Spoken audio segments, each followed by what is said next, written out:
नमस्कार सर। नमस्कार जी। क्या शुभ नाम है जी आप जी का? जी मेरा नाम संजय दास है जी। सर कहाँ से आए हैं आप? जी मैं फरीदाबाद से आया हूँ।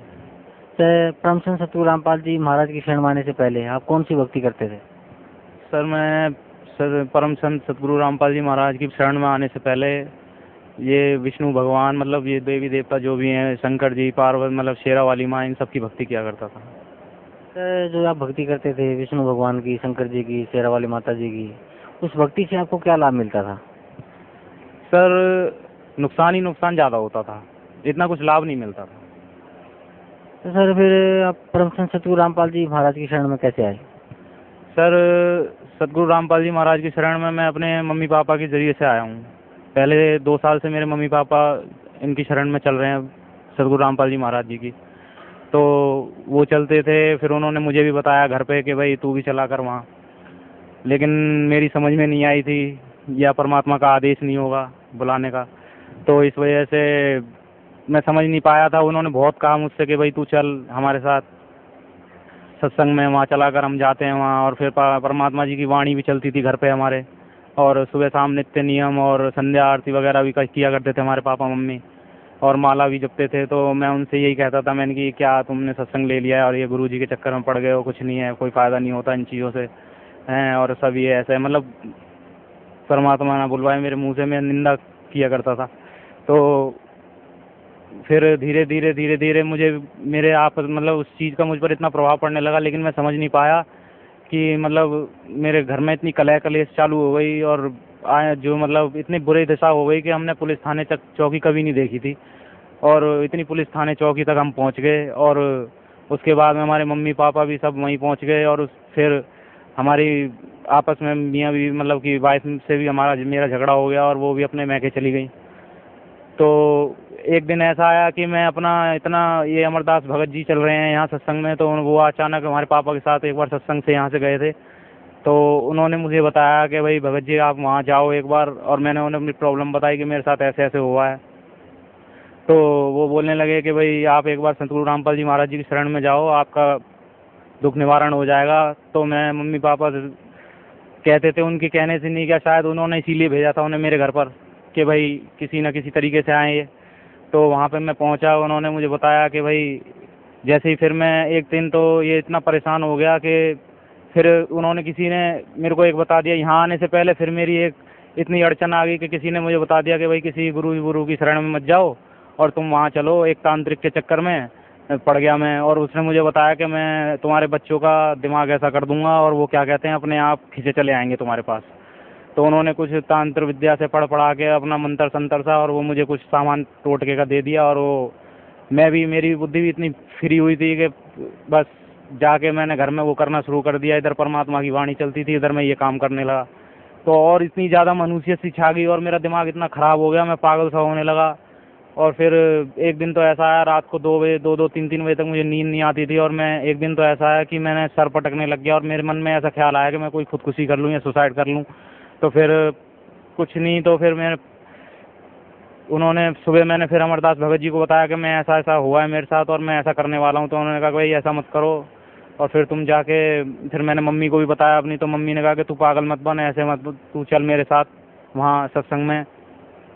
तो फिर उन्होंने मुझे अपने मोबाइल में गुरुजी की वहाँ वो सुनाया सत्संग, तो मेरा मन पता नहीं अपने आप ही ऐसा होने लग गया कि मैं अचानक मतलब ऐसा अंदर से ही फील होने लगा कि मैं इनका सत्संग सुनूं खूब, मतलब कि असर, मतलब मेरे दिमाग इतना हल्का सा होने लगा, जो मेरी टेंशन थी, जो मेरे अंदर एक बुरी भावना पैदा हो रही थी, वो ख़त्म होने लगी धीरे धीरे। तो फिर मैं उनके साथ, फिर मैंने अपनी मम्मी से अपने आप ही कहा कि मम्मी मेरे को तू लेके चल, एक बार किसी भी तरीके से लेके चल। तो हमारी मम्मी कह रही ठीक है, क्या कहते हैं, शुक्रवार का सत्संग है, तब तेरे को लेके चलते हैं। तो मैंने फिर जहाँ मैं काम पे जाता था, तो आप ये समझ लीजिए कि 2 दिन पहले ही मैंने छुट्टी कर ली वहाँ से, और मेरे को काम में किसी चीज़ में मन ना लगे मेरा, और बस यही लगन लगी हुई थी किसी तरीके से मैं वहाँ पहुँचूँ आश्रम। तो मैं आश्रम, परमात्मा की कृपा हुई सतगुरु रामपाल जी की, और मैं यहाँ आया। तो पापा जी ने मेरे कहा कि भाई चल तुझे दिखाता हूँ कि परमात्मा का कितना हिसाब किताब है, और परमात्मा ने कितना सुविधाएं दे रखी हैं भगत जनों को, अपने दासों को। तो वहाँ पे जाके फिर मैंने देखा, मैंने कि मुझे अभी कोई सुविधा नहीं देखनी, मेरे को सिर्फ एक, अब पहले परमात्मा का नाम उपदेश चाहिए। तो फिर मैं आते ही पहले मैंने नाम लिया, नाम लेने के बाद मैं आशीर्वाद लिया सवेरे। आशीर्वाद जैसी सर परमात्मा ने मेरे सर पे हाथ रखा तो मेरा शरीर इतना ऐसा हो गया एकदम हल्का, और मेरे को ऐसा लगा। और फिर मैंने अपने मुख से भी ये कहा, और मैं भगत जियों से आया था तो रो भी रहा था और कह भी रहा था कि भाई मेरे साथ ऐसे ऐसे परेशानी हुई और मेरे बच्चे मुझसे छोड़ के चले गए और ऐसे ऐसे बात। तो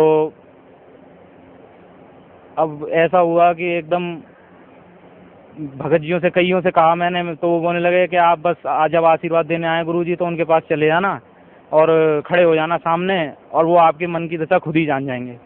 मगर मेरी आत्मा ऐसी अंदर से कह रही थी कि मैं अपने मन की बात जो है वो गुरुजी से अपने मुख द्वारा खुद ही बोल दूं।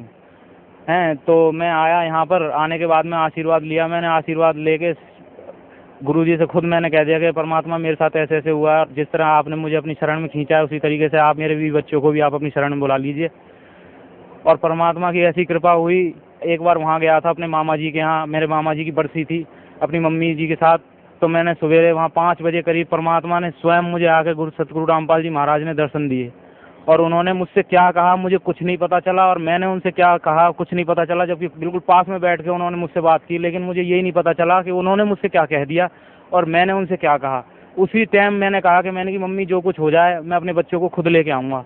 शायद परमात्मा ने अपना आदेश दिया हो, मुझे मेरी अर्ज़ सुन ली हो, मेरी पुकार सुन ली हो कि जो मैंने उनसे अरदास की थी, और वो मेरे बच्चे मेरे पास आ गए आज। और फिर मैंने ये भी अर्ज़ लगाई थी कि परमात्मा आप एक बार मेरे बच्चों को अपने पास बुला लूँगा, और आज उनकी कृपा हुई और मेरे बीवी बच्चे भी यहाँ आए हुए हैं, उनको मैंने आज नाम उपदेश दिलवाया है। और मेरी मम्मी के पैर इतने ख़राब हो गए थे, इतने बेकार हो गए थे, जख्म इतने भारी भारी हो गए थे कि सब जगह दिखा लिया। डॉक्टरों ने सब ने ये कह दिया कि भाई इनके तो पैरों में सेप्टिक फैल गया और हो सकता है इनके पैर काटने तक की नौबत आ जाए। लेकिन किसी एक ब्रह्मा कुमारी में चलते थे भगत जी, वो ब्रह्मा कुमारी जी को सत्संग को छोड़ के फिर यहाँ आए। यहाँ आने के बाद में उन्होंने मेरे पापा को बताया कि भाई भगत जी आप वहाँ चलो और आपका दुख निवारण वहाँ हो जाएगा। तो हमारी मम्मी को पापा लेके आए, तो पहले महीने से ही उनको इतना आराम फील होने लगा कि बस जिसका कोई, वो खुद कहने लगी अपने मुंह से कि मेरा दर्द बंद हो गया है पैरों का, ये है वो।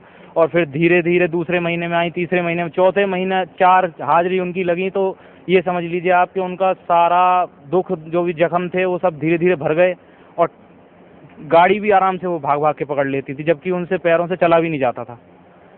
तो इस तरीके की कृपा हुई मालिक की, और आज उनका मैं लाख लाख धन्यवाद करता हूँ जो उन्होंने मेरा परिवार फिर से जोड़ दिया और मेरी मम्मी का रोग काट दिया, और आज हमारे घर में पूर्ण रूप से सब तरीके से सुख शांति है।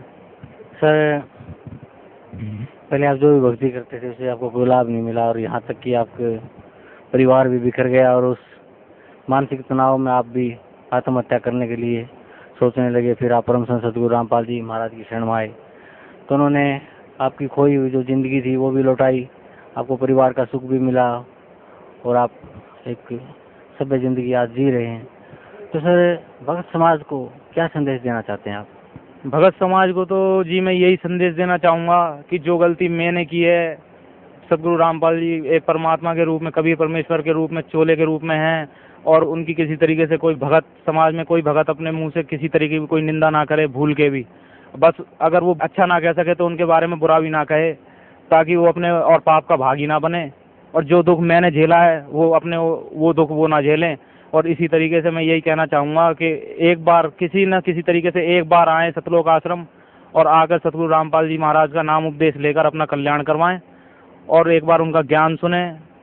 और जिस तरीके से लोग निंदा करते हैं, हम रास्ते में आते हैं ट्रेनों में, उस बोलते हैं कि ये गुरु ऐसा है वैसा है फलाना है ढीकड़ है, मेरे लिए तो वो भी भक्त हैं। मैं तो उनसे भी यही कहना चाहूँगा कि वो इनकी निंदा ना करें, एक बार इनके पास आएँ, इनको प्रूफ करके दिखाएं कि हाँ भाई ये इस तरीके से गलत है, तब कहें कुछ, उससे पहले कुछ ना कहें। क्योंकि वो बोलते हैं चोट हमारे दिल पर लगती है कि हमारे जो गुरु हमें, हमारे जो परमेश्वर हमें, हमारे को सुख शांति दे रहे हैं, हमारा घर बना दिया, हमारा सब काम कर दिया, और हमें ज्ञान भी दे रहे हैं हर तरीके से, उनके बारे में हम निंदा नहीं सुन सकते।